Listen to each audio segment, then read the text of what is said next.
G'day guys, this is Iji Plays games. I'm just going to explain some things to do with Final Fantasy Type 0 HD's combat practice. Now this is extremely similar to what was in Type 0 just on the PSP. So if you're familiar with that combat, I don't think it's any different other than the slight changes to the specific characters that you play as.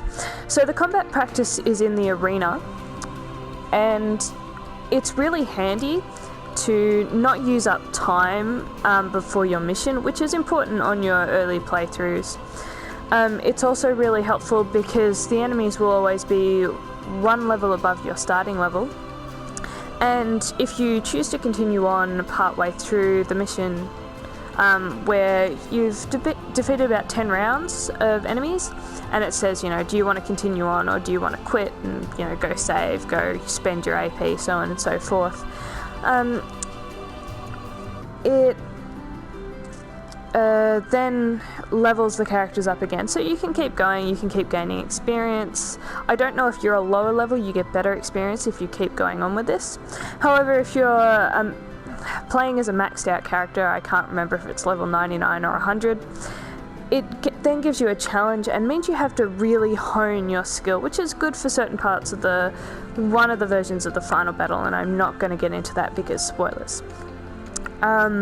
So yeah, if you're level 100 and you want to just keep going, I've been up to fighting enemies about a level 107 doing this, which was pretty interesting, and that was with Rem in the PSP version. And that was from maxed out level on Rem's part. Now, I'm going to play as Jack because Jack's nice and easy for me, although I've heard that a lot of people have trouble. Just go for the kill sites with Jack. So we'll head in. Alright, so this guy over here will chase you. He likes hitting you with the butt of the weapon, and he will chase you around all the time. So you can just run circles around him, which is great, and just wait till the kill site comes and kill him. Nice and easy.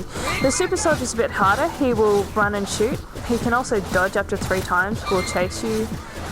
He can also get the rage status effect, and that means that he gets super fast and can be a real pain in the butt.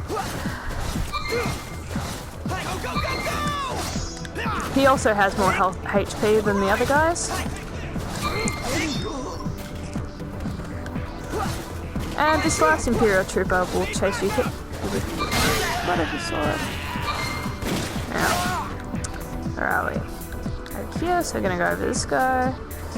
No, we're not.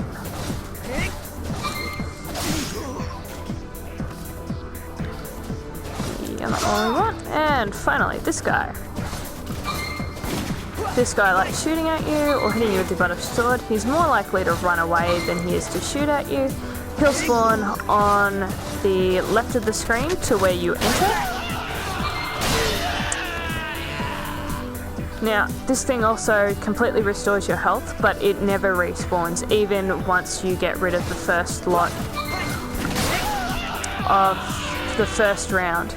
So another thing that's fun to do is lure these guys in and then blow up one of them. So when you absorb the Phantoma, it explodes the corpse, and it's a nice extra attack if you're out of MP or low on health. Now, another thing to do is that if you need to retrieve health and you've used up the blue thing and don't have any potions, is to just put away your weapon and stand still. Now that returning of HP won't work if you're moving or have your weapon out. So, and it won't work if you're dodging either. You basically have to stand still or you don't regain health. And that's the basics of it. These guys will always respawn in the same spot, and it's always the same AI pattern. So once you get used to it, it's pretty easy to deal with. Now the last couple of guys in a round, it won't be groups of 3, it'll simply just be the one super soldier, so that you know that you're quite close to the end of a round. So if you do need to recoup, don't absorb the Phantoma, and you'll be fine. So that's it for now, and maybe see you later.